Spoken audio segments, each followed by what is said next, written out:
3 months. Just 3 months, and my wife turned into a stranger. She made excuses about being tired, avoided intimacy, and said that love only needed understanding, not physical touch. I believed her, until the day I found a bottle of lubricant under the bed, something I knew for certain wasn't meant for me. I stayed silent. No yelling, no confrontation. I simply replaced the contents with clear industrial glue.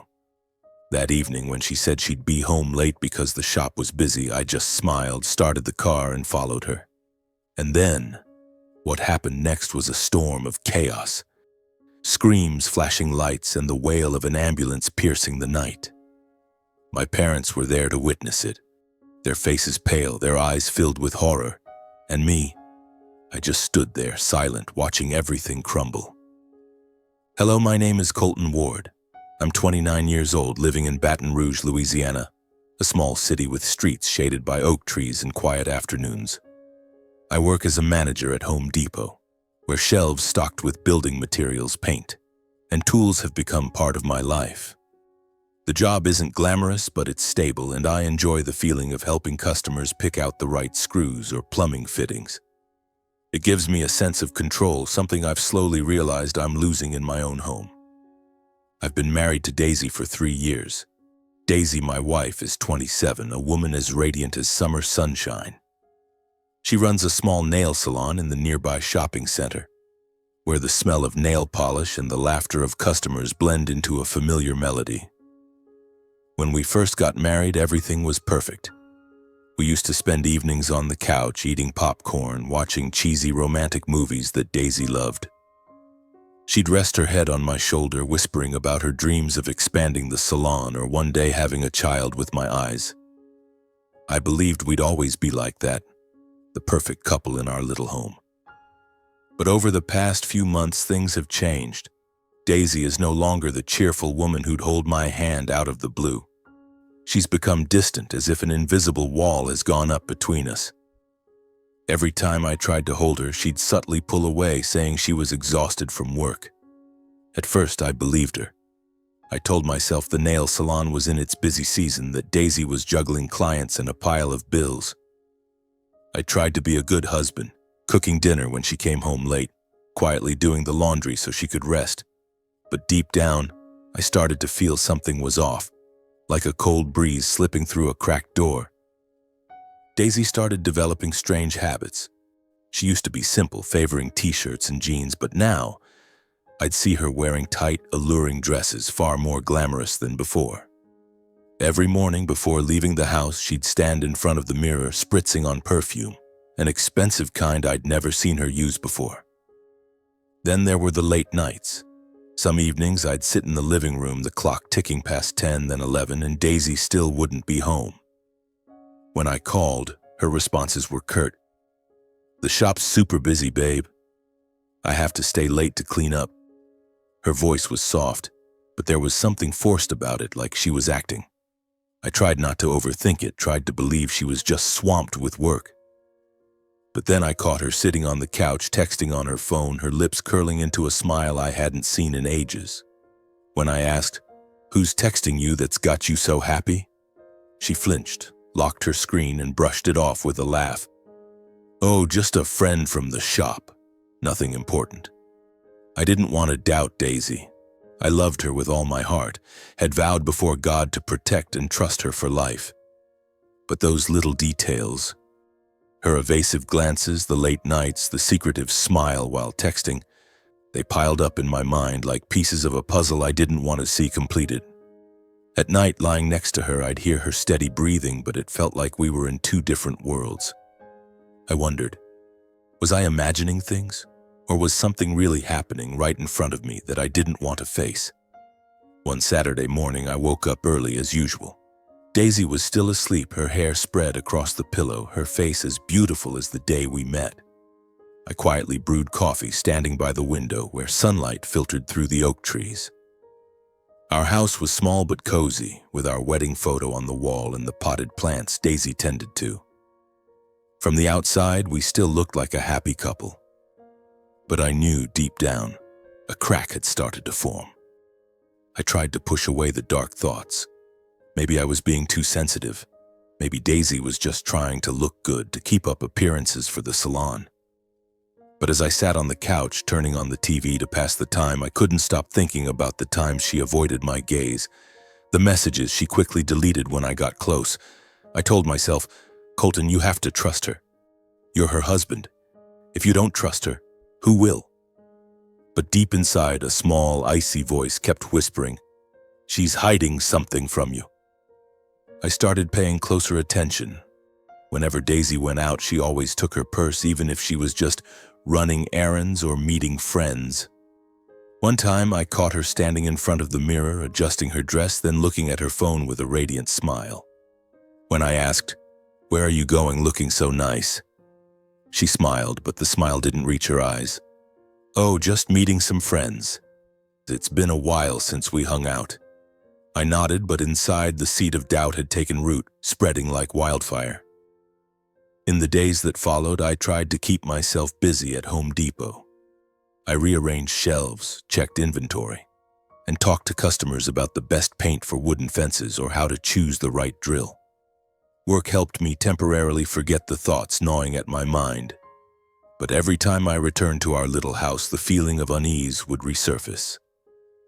Daisy still smiled, still talked, but I could sense the growing distance between us. She was like a locked book, and I no longer held the key to open it. One Tuesday morning, I had a rare day off from my packed schedule. Daisy woke up early as usual, getting ready to head to the nail salon. I lay in bed pretending to be half asleep, but my eyes followed her through the slits of my eyelids. She wore a tight, dark green dress that accentuated the curves I used to adore. She stood in front of the mirror, spritzing perfume, then checked her phone with a focused expression. "I'm heading out, babe," she called out, her voice soft but hurried.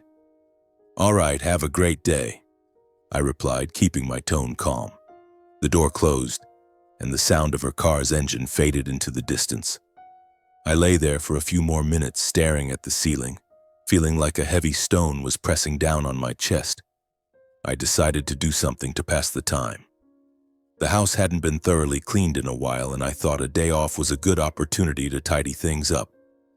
I turned on the vacuum, wiped the dust off the bookshelves, and organized the pile of old magazines in the living room. The tasks made me feel like I had some control over my life, even if it was just the small things. As the midday sunlight poured through the window, I decided to change the bed sheets, something Daisy usually did, but today I wanted to do it myself to surprise her. I pulled the bed away from the wall to clean the dust underneath. The bed was heavy, but I was used to lifting things at Home Depot, so it wasn't much trouble. As I bent down to wipe the wooden floor, something small rolled out from under the bed, clattering across the floor. I paused, frowning, thinking it might be a coin or one of Daisy's earrings. But when I bent down to pick it up, my heart seemed to stop. It was a small, clear plastic bottle of lubricant about half full. The label was slightly faded, but I recognized it, the kind Daisy and I had bought together during a supermarket trip, laughing awkwardly at the checkout counter. I picked up the bottle, my hand trembling slightly. My mind reeled. Daisy and I hadn't been intimate in over 3 months. 3 long months filled with her excuses of being tired or having a headache. So what was this bottle doing here under our bed? I stood frozen, the bottle resting in my palm, cold as an accusation. I wanted to believe there was a logical explanation. Maybe Daisy had used it on her own. Maybe it had fallen under the bed long ago and we hadn't noticed. But those questions dissolved quickly like soap bubbles bursting in the light. This bottle couldn't have accidentally ended up here. Not after 3 months without a single moment of closeness between us. I felt as if someone had slapped me across the face hard enough to leave me dizzy. My breathing grew heavy, and for a moment I wanted to smash something. The bed, the wall, or this damn bottle. But I didn't. I stood there silently, letting the storm inside me rage. I looked down at the bottle, then carefully placed it back under the bed as if it had never been found. I pulled the blanket down, covering the secret I'd just uncovered. I didn't want Daisy to know I'd seen it. Not yet. I continued cleaning, but everything now felt like it was happening through a fog. I vacuumed, wiped the floors, but my mind was elsewhere. I thought about Daisy, her smile when she texted, the times she came home late with messy hair and evasive eyes. That bottle was like the final piece of a puzzle, forming a picture I'd been trying not to see. But now I couldn't avoid it anymore. Something was happening, and deep down, I knew the truth would hurt more than anything I'd ever imagined. That evening, Daisy came home late, as I'd expected. I sat on the couch, the TV on, but nothing registering in my mind. When the door opened, she walked in, carrying the familiar scent of her perfume and a tired smile. "Busy day at the shop?" I asked, my voice flat, my eyes still fixed on the TV screen. "Yeah, absolutely crazy," she replied, slipping off her shoes and heading straight to the kitchen for a glass of water. I nodded, but my gaze had changed. I no longer looked at her as the wife I once loved unconditionally. Now I saw her as a stranger, someone hiding a secret I no longer wanted to guess at. I didn't mention the bottle. I didn't ask where she'd been, what she'd done, or who she'd been with. I just sat there, letting the silence between us grow heavier than ever. When Daisy went to shower, I heard the sound of running water, her humming a tune as if everything was normal. But for me, nothing was normal anymore. That night I lay in bed, my eyes wide open, staring at the ceiling. The bottle under the bed seemed to whisper to me, reminding me of a truth I wasn't ready to face. Inside me, a small crack had formed. Not anger, but a quiet, sharp pain. I knew that crack would keep spreading, consuming every ounce of trust I'd once had in Daisy, in our marriage. Since the day I found the bottle of lubricant, I became a different person. I still went to work, still laughed and chatted with colleagues at Home Depot, still helped customers choose screws or plumbing fittings.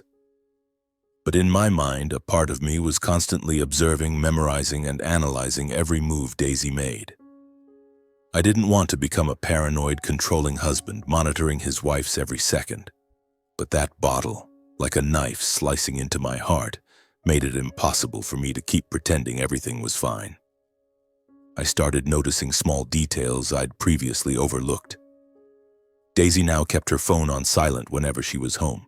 She placed it face down on the table or carried it with her even into the bathroom, as if afraid I'd see a message. One time I heard a faint vibration from her purse, but when I asked, "Who's texting you, babe?" she just smiled and shook her head. "Probably just a client booking an appointment," she said, quickly changing the subject to talk about a difficult customer at the nail salon. But I no longer believed her words so easily. In the evenings, Daisy often went out with vague excuses. "I need to pick up supplies for the shop," she'd say, then hurriedly grab her jacket and disappear through the door. I watched her go, feeling like my heart was being squeezed. Picking up supplies at 8 in the evening. Where? With whom? I wanted to ask, to shout, but I held back. I didn't want to confront her, didn't want to shatter the fragile shell of our marriage. Instead, I chose to observe silently, like a hunter waiting for the prey to reveal itself. One Friday evening, Daisy walked into the living room dressed neatly in a dress, her hair cascading loosely. "I need to swing by a friend's to return something," she said, her voice soft but slightly rushed. She stood in front of the mirror, checking her lipstick, then turned to look at me. "It won't take long, babe." I nodded, smiling as if nothing was amiss. "All right, drive safe," I replied. But in my mind, a decision had formed. Tonight I wouldn't sit and wait anymore. I would find the truth. When the door closed and the sound of Daisy's car faded into the distance, I stood up and grabbed my keys. My heart was pounding, not out of fear, but from an overwhelming urge. I needed to know. I needed to see it with my own eyes. I drove my pickup truck, keeping a safe distance, following Daisy's white car. The streets of Baton Rouge were quiet at night, with only the dim yellow glow of streetlights illuminating the rows of oak trees. I kept my speed slow, my eyes fixed on her taillights. Every time she turned, I followed, careful not to be noticed. Daisy drove out of the city center, heading toward the suburbs. I frowned, wondering where she was going. Returning something to a friend? In a place this far out? Her car finally stopped in front of a small, run-down rental house at the end of a quiet street. It was an old house, with yellow light spilling from an upstairs window. I turned off my engine and parked in a dark corner, hidden by shadows. I sat there in silence, my breathing heavy, my eyes glued to the house. A few minutes later, the front door opened. A man stepped out, tall with broad shoulders. Under the streetlight, I saw his face clearly. My heart seemed to stop. It was Mason, my younger brother. His silver pickup truck was parked nearby, glinting under the light like a cruel confirmation. I held my breath, feeling the blood in my veins turn to ice. Daisy got out of her car, her hair shimmering in the light. Mason placed his hand lightly on her back, guiding her inside. The door closed and the upstairs light grew brighter. I sat motionless in my truck, my hands gripping the steering wheel so tightly my knuckles turned white. I wanted to fling open the car door, storm into that house, smash everything and scream at both of them. But I didn't.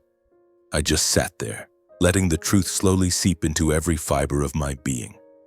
Daisy, the wife I loved, and Mason, my own brother, the one I'd protected and looked out for throughout our childhood, were together in that house behind that door. All my suspicions, all the scattered pieces in my mind now came together into a clear, heart-wrenching picture. I don't know how long I sat in the truck. Maybe 10 minutes, maybe half an hour. All I know is that when the door opened again, Daisy stepped out, her hair disheveled, her jacket hastily buttoned. Mason stood at the door, seeing her off with the same charming smile I'd seen him use to win over anyone. Daisy got into her car and drove away, completely unaware that I was there in the darkness witnessing it all. I drove home slowly like a machine. The streets blurred before my eyes, not from rain or fog, but from the cold, empty feeling flooding my chest. I didn't get angry, didn't cry. I just felt like I'd lost a part of myself, the part that trusted, that loved, that hoped for a happy family. And I knew from that moment on everything had changed forever. The rain began to fall as I drove through the familiar streets of Baton Rouge. The steady patter of raindrops on the windshield, like a mournful rhythm, pulled me back to the days of my childhood in the small house on the outskirts of town. That house, with its weathered wooden porch and a little garden overrun with weeds, was where I grew up, where I learned to be the eldest son, the model son in my parents' eyes. But now, looking back, all I could see was a series of sacrifices that had never been repaid. My father, Tom Ward, 58 years old, was a stern man with a weathered face and eyes that always seemed to be judging. He worked at a steel factory, and every evening he came home carrying the scent of metal mixed with sweat. To him, I was always the eldest, the one who had to set an example, to sacrifice, to endure. "You're the older brother, Colton," he'd often say, his voice low but sharp. "You have to be strong to look out for your little brother. Don't let him go astray." I heard those words from a young age before I fully understood their weight. But I tried. I always tried. My mother, Helen Ward, 55 years old, was different. She was gentle, with a warm smile and hands always ready to embrace me when I fell. But I soon realized that her gentleness wasn't for me, at least not as much as it was for Mason. She loved Mason openly, almost blindly. Mason, my younger brother, was the baby of the family, the golden child. He was born with golden hair, sparkling blue eyes, and a smile that could charm anyone. Mom called him her little boy, and no matter what he did wrong, from getting into fights at school to stealing money from her purse, she always found an excuse. "He's still young," she'd say, even when Mason was 15 or 16. "He needs time to grow up." I grew up under my father's reminders and my mother's favoritism. At 15, I started working part-time, delivering newspapers every morning before school to afford books and supplies. Meanwhile, Mason got a shiny new bicycle from our parents, complete with a bell that he loved showing off around the neighborhood. I wasn't jealous, not really. I just thought that's how things worked. I was the eldest. I had to sacrifice. But every time I saw Mason riding his bike around the yard laughing carefree, I felt a pang in my chest as if I was being left behind. When I earned a college scholarship, a milestone I'd sweated and cried for, my father only nodded and said, "Good. But don't forget to look after your brother." There was no celebration, No proud pat on the shoulder. Meanwhile, when Mason graduated high school with mediocre grades, Mom threw a big party inviting all our relatives and bought him a new phone. I stood in the corner of the room holding a soda, watching Mason surrounded by everyone, and wondered, would it ever be my turn to be loved like that? My entire youth was shaped by one repeated phrase from my parents. Being the older brother means sacrificing. I listened, I believed, and I lived by it. I set aside my own dreams to look after Mason to make sure he didn't go astray. I worked hard, lived upright because I thought that's how I'd make my parents proud. Mason was different. He was reckless, charming, with a silver tongue that could make anyone trust him. His mistakes were always forgiven. When he dropped out of college after a year, Mom only sighed and said, "He needs time to find his path." When he crashed the first car our parents bought him, Dad just shook his head and handed over money for repairs. And me? I was never allowed to make mistakes. I was never allowed to be weak. Now, knowing my wife was cheating with my own brother, I gave a bitter smile. My whole life I'd tried to do the right thing, to be a good brother, a good husband. But that very effort had thrown me into a spiral of betrayal. Daisy, the woman I'd vowed to protect for life, and Mason, the brother I'd sheltered through our childhood, were now together, destroying everything I'd built. I glanced in the rearview mirror, the streetlights reflecting my face, calm but my eyes devoid of warmth. They were cold, like the night sky outside. The rain kept falling, each drop tapping on the windshield as if reminding me of the years I'd lived for others. I thought of my father, my mother, how they always put Mason above me as if I wasn't worthy of their love. I thought of Daisy, of the nights I lay beside her, trying to believe she was still the woman I once loved. But now all I could see was a chain of lies and favoritism that had stretched across my life. When I pulled up to the house, Daisy still wasn't home. I walked into the living room, sat on the couch, the dim light surrounding me. I didn't turn on the TV, didn't play music. I just sat there in silence, letting the truth sink into every cell of my body. In that moment, I understood that what needed to end wasn't just my marriage to Daisy. It was also the cycle of silence, sacrifice, and favoritism I'd endured my whole life. I no longer wanted to be the older brother who gave everything up. I no longer wanted to live in Mason's shadow or in Daisy's lies. I wanted to take back my life, even if it meant facing the greatest pain of all. After the night I discovered Daisy and Mason, I returned to Home Depot as if nothing had happened. I still arrived early, checked the inventory lists, showed new employees how to arrange the shelves, and chatted with customers about the most durable paint for porch roofs. But inside, I was a different person. Every smile, every word was a mask I wore to hide the storm raging within me. I was no longer Colton Ward, the trusting husband, the sacrificing older brother. I was a man calculating, and I knew exactly what I was going to do. 8 years as a manager at Home Depot had taught me more than just how to sell screws or advise on plumbing. I knew every chemical, every solution, every industrial adhesive on the shelves. I knew which glue was clear, odorless, could bond human skin in seconds, and could only be separated with a special solvent not everyone had access to. That kind of glue, if misused, could become a disaster. Not lethal, but enough to make the wrongdoer pay a steep price. The thought flashed through my mind like lightning, and I knew it would be my way of responding. That afternoon, I stood in aisle 12, where the industrial adhesives were displayed. I picked up a tube of construction glue, the kind used for bonding ceramic tiles or metal. The label clearly stated, "Extremely strong bond, dries in 5 seconds, requires specialized solvent to separate." I read it carefully, my fingers tracing the text, a cold sensation spreading through me. I placed the tube in my cart and paid at the checkout as if it were just another ordinary item. No one at Home Depot, not my colleagues, not the customers, knew I had just purchased a weapon, not to cause pain, but to teach Daisy and Mason a lesson they would never forget. Back home, I hid the tube of glue in the garage, tucking it behind a pile of repair tools where Daisy would never look. In the days that followed, I kept everything as it was. I still made breakfast, still asked Daisy about her work, still nodded when she talked about her busy days at the nail salon. But every time she lied, "I have to pick up supplies tonight," or "the appointment book is packed." I just smiled, my eyes cold. Daisy didn't know that every lie, every text she hurriedly deleted when I came near, was adding fuel to my plan for retribution. She thought I was still the gentle Colton, the husband who trusted easily. She was wrong. One morning, Daisy woke up earlier than usual, getting ready for work. I heard the sound of running water in the bathroom, her humming a familiar tune. I sat at the kitchen table sipping coffee, but my mind was elsewhere.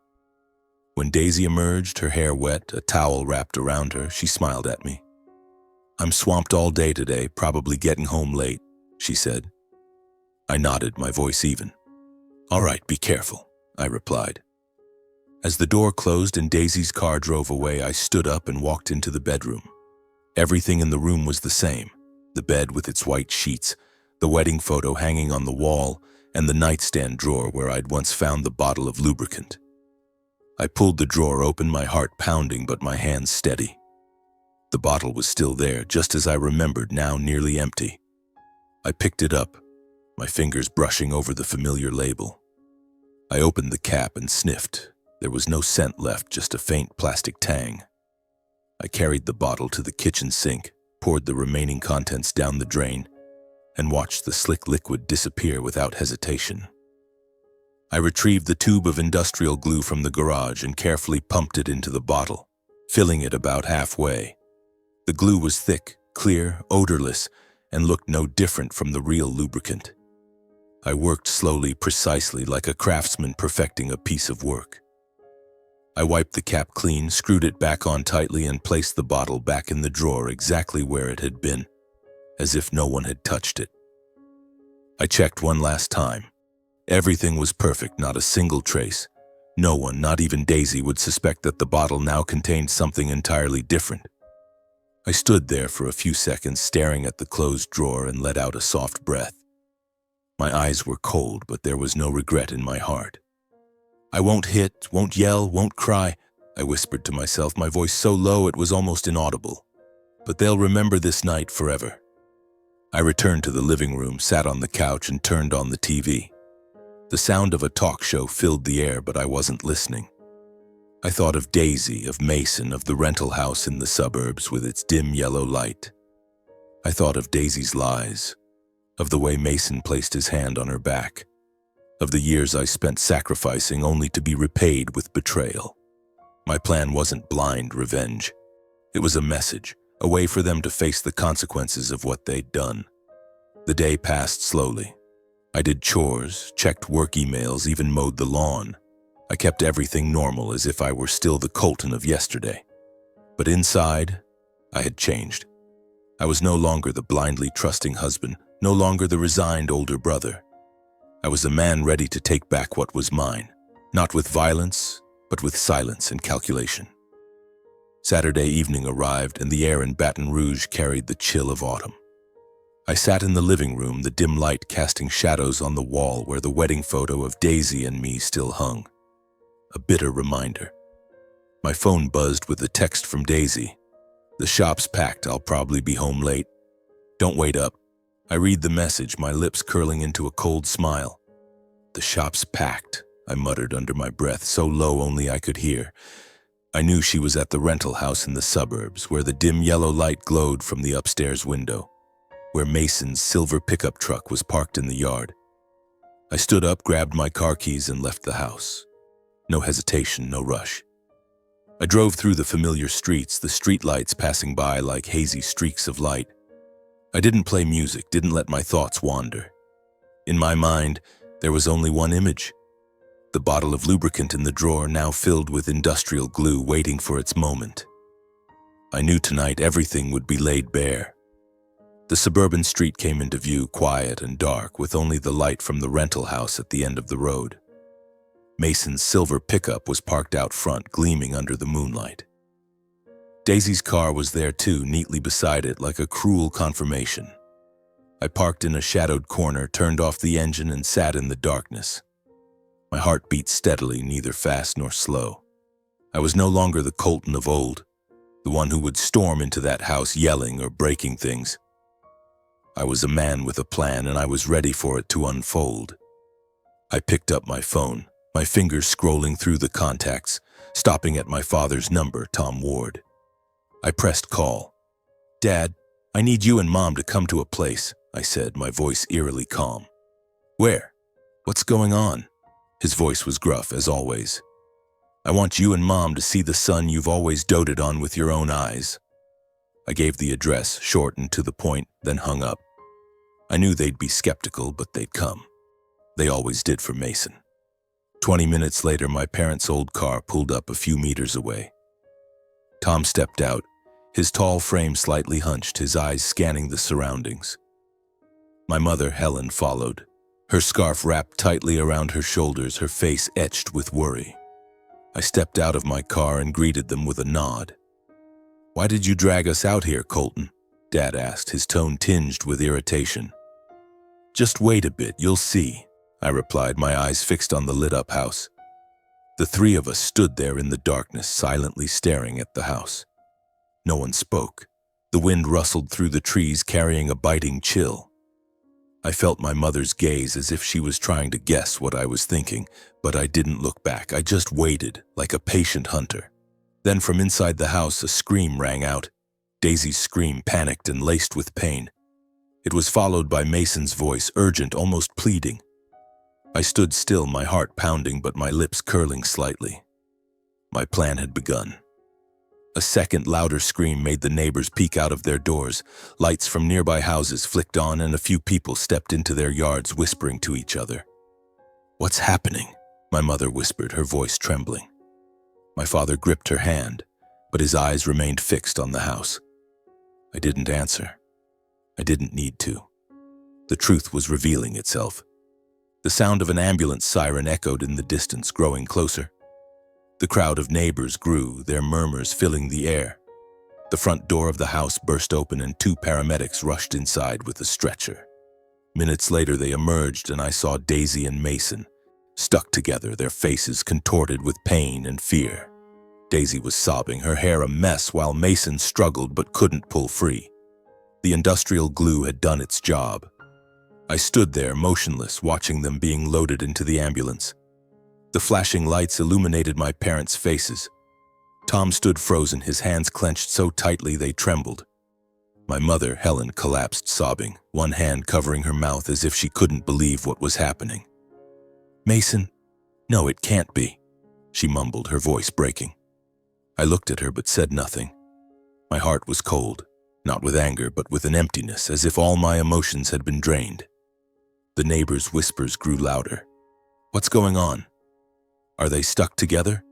Who would let this happen?" The questions buzzed around, but I didn't care.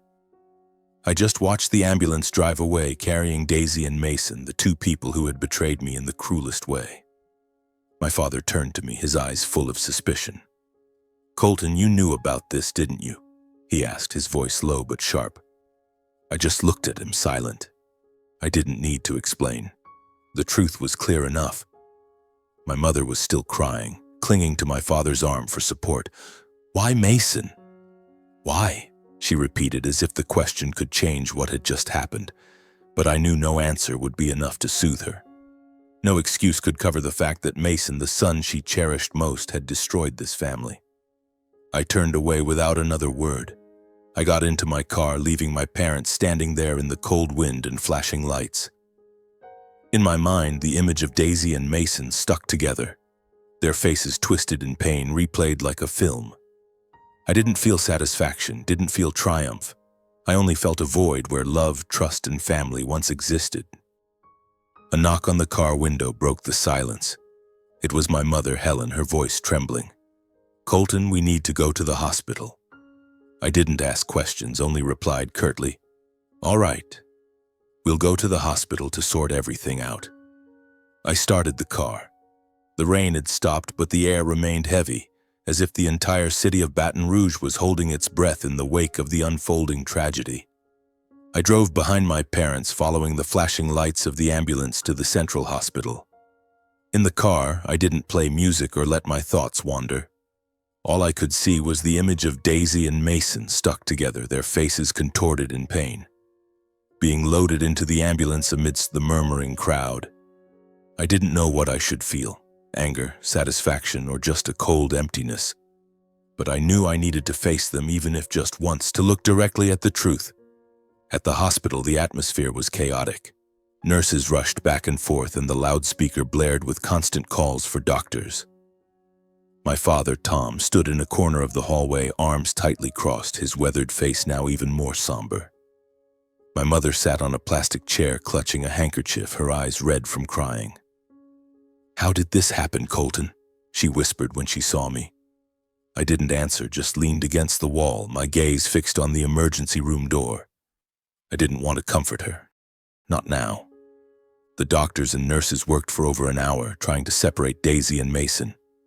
I caught fragments of their conversation through the door. Industrial glue bonds tightly to skin. Requires a special solvent.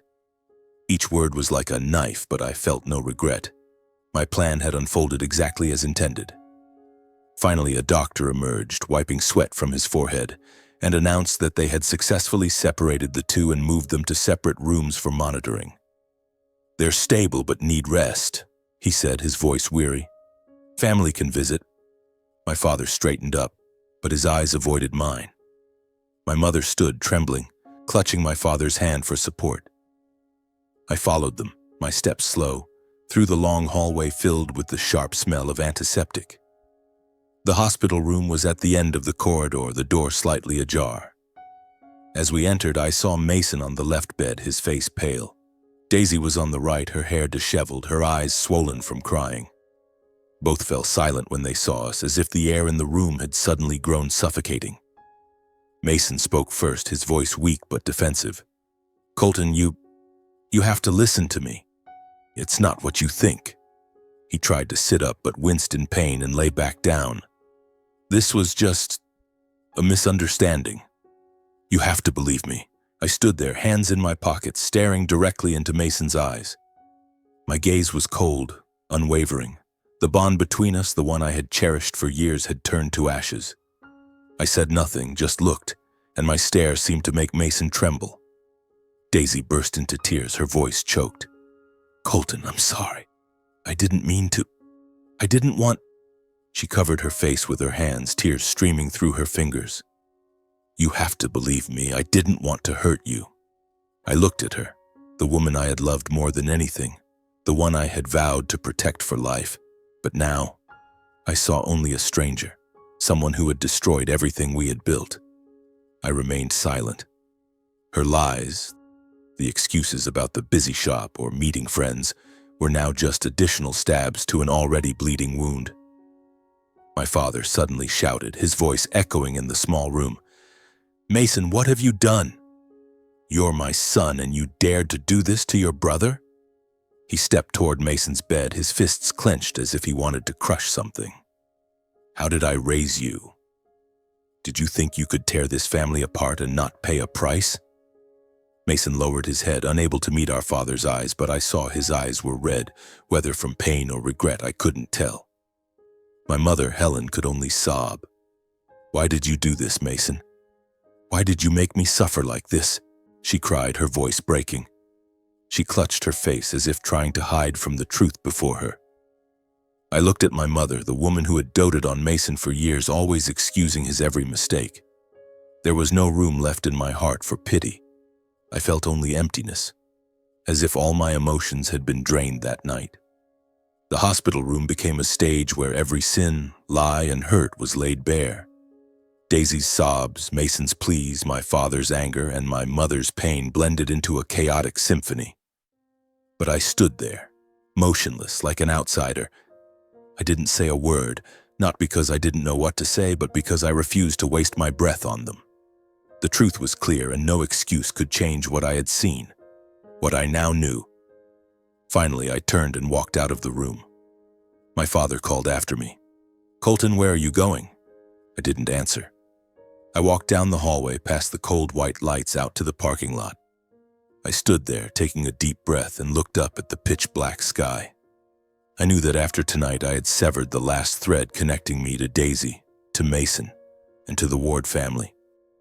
But the story, which seemed to have ended, was far from over. As I placed my hand on the car door handle, hurried footsteps echoed from behind. I turned to see my mother, Helen, running toward me, her face streaked with tears. "Colton, you have to come back," she said, her voice breaking. "Something's happening. The police. They're here for Mason."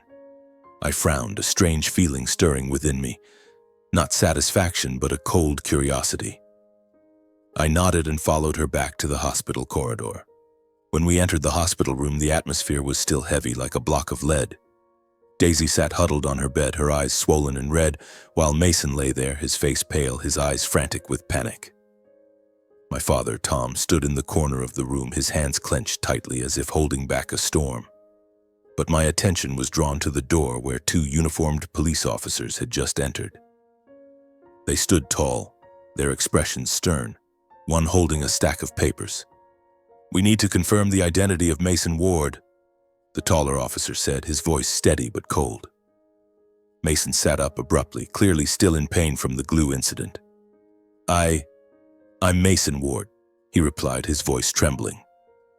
The other officer pulled out a sheet of paper and read aloud, "Mason Ward, you are under investigation for organized fraud and misappropriation of property. We have a warrant for your arrest." The room seemed to freeze. My mother, Helen, gasped, her hand flying to her mouth as if she couldn't believe what she'd just heard. My father, Tom, took a step forward, his voice low but seething with anger. "Fraud? What are you talking about? My son is not a criminal." But the officer remained unfazed. He opened the file, his tone calm. "According to reports, Mason Ward has deceived multiple women in Baton Rouge and surrounding areas, making false promises of affection to extort money before disappearing. One victim provided evidence of bank transfers and messages, all bearing his name." I stood there silent, my eyes fixed on Mason. He tried to defend himself, his voice faltering. "No, that's not true. It's all a misunderstanding. I didn't deceive anyone." But his eyes wavered, and I knew deep down he understood there was no escape. Daisy, sitting on the other bed, froze. She looked at Mason, then down at the floor as if just realizing a painful truth. You were going to do that to me too?" she whispered, her voice choked as if unwilling to believe she was just another of Mason's victims. My mother collapsed into a chair, sobbing. "No, Mason, you couldn't. Why would you do this?" She covered her face with her hands, tears streaming through her fingers. My father stood still, but I saw his shoulders tremble as if anger and disappointment were tearing him apart from within. "What have you done, Mason?" he roared, his voice breaking with pain. "You didn't just betray your brother. You dragged this whole family into the mud." I watched as the police handcuffed Mason, the metal glinting under the hospital lights. He pleaded, his voice hoarse. "Dad, Mom, I'm sorry." "Colton, please. Say something. Say you'll help me." But I just stood there, my gaze icy, not uttering a word. I no longer saw Mason as my brother. I saw only a man who had exploited my trust, Daisy's trust, and the trust of countless others. The bond I had once cherished was now a distant memory. Daisy broke down crying, but this time I felt no pity. She looked at me, her eyes pleading. "Colton, I didn't know. I didn't know he was deceiving me. I thought," but I cut her off with a sharp, cold stare. I didn't need to hear more. Her lies, her excuses about the busy shop or meeting friends, were now just fragments of a marriage that was already dead. The police led Mason out of the room, his hands cuffed behind his back. My mother lunged forward, grabbing an officer's arm, begging, "Please, officers, let my son go. He just made a mistake." But the officer gently pried her hand away, his voice calm. "Ma'am, we're just following orders. He'll have a chance to explain himself in court." My mother collapsed to the floor, sobbing uncontrollably while my father stood motionless, as if all his strength had left him.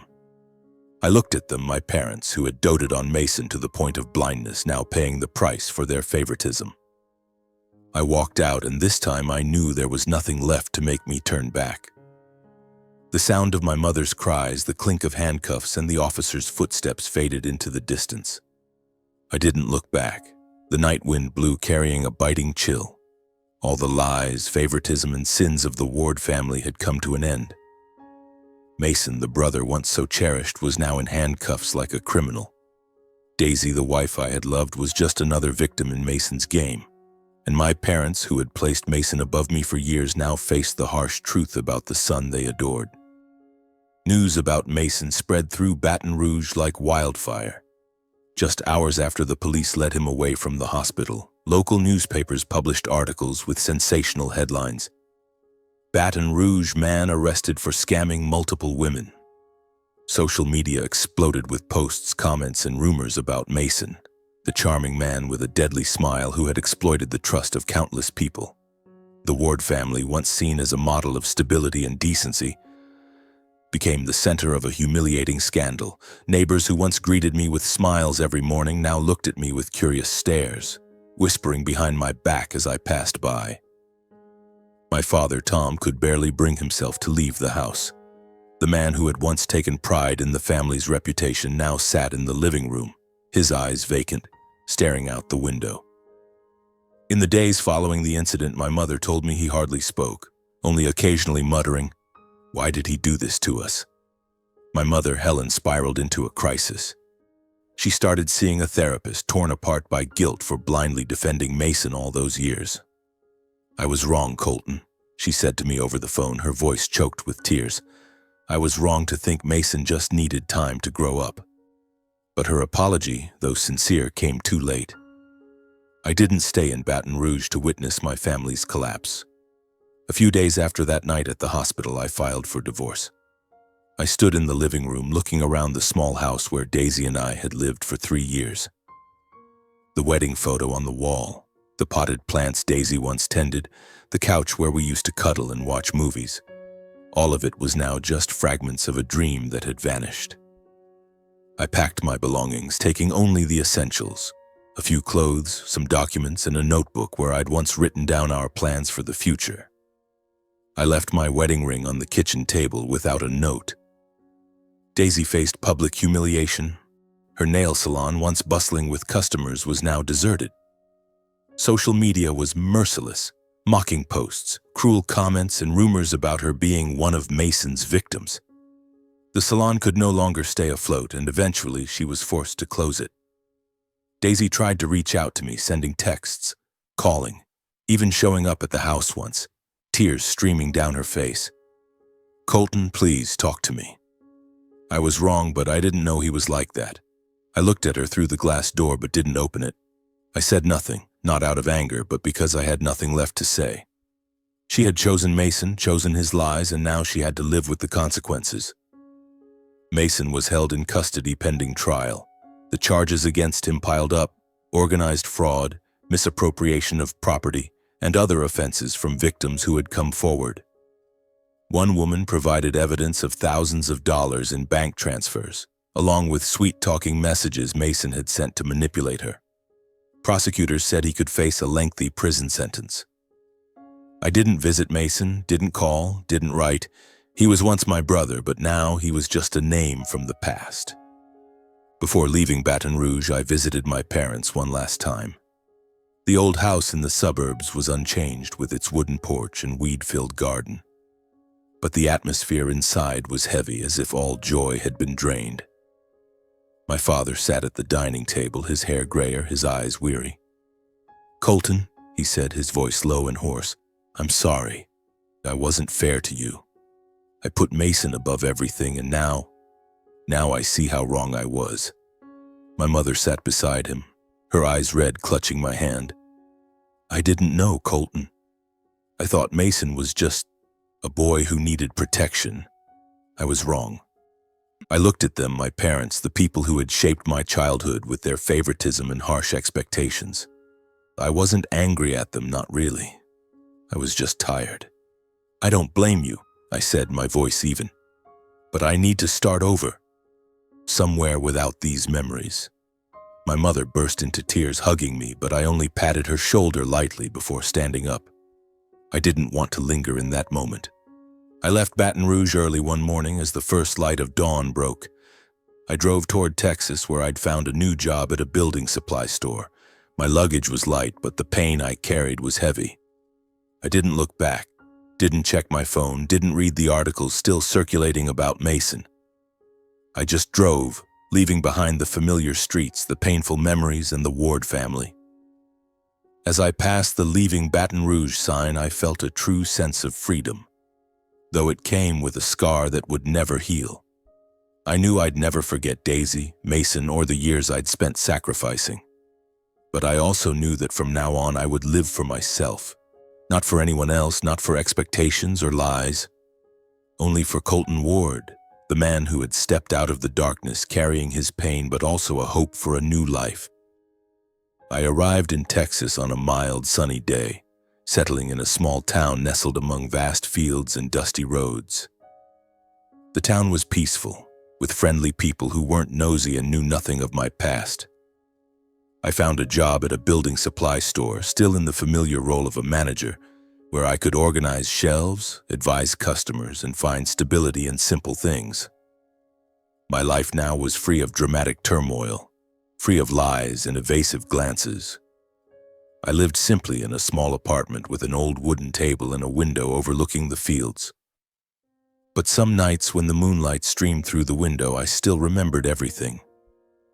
The image of Daisy walking into the rental house, Mason's hand on her back, and the pained looks on my parents' faces as the truth unraveled. They flashed vividly, like an old film that never stopped playing. I remembered my childhood years when my father taught me that being the eldest meant sacrificing, when my mother doted on Mason and forgot that I too needed love. I remembered the bottle of lubricant, the tube of industrial glue, and the moment I decided to take back my life.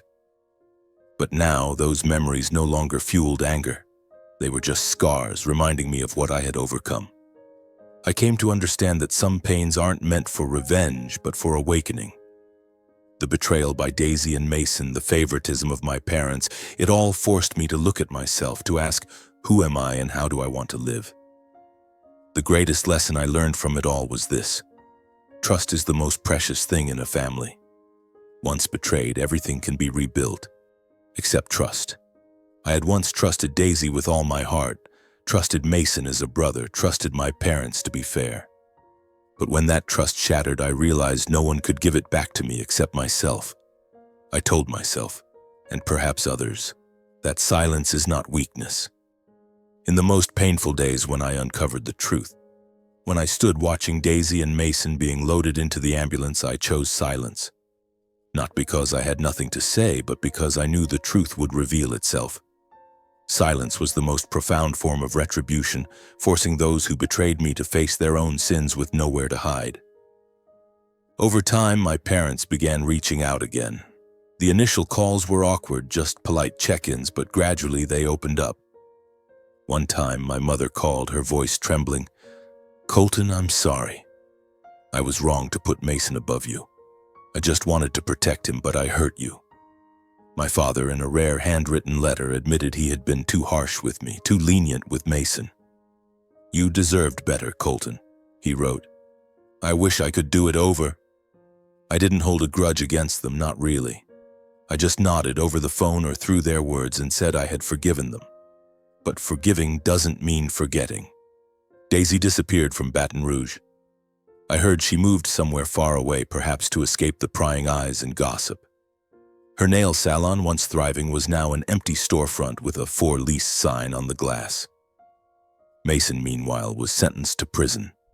The charges against him were overwhelming, backed by evidence from a string of victims. I didn't follow the trial, didn't read the news, didn't care to know how long he'd be locked away. I lived in Texas day by day with simple routines. I went to work, drank coffee each morning, and sometimes sat by the window watching the sunset over the fields. Some days I thought about what I'd lost: love, family, trust. But then I'd look at the fiery red sky, and I knew I'd found something more valuable: freedom.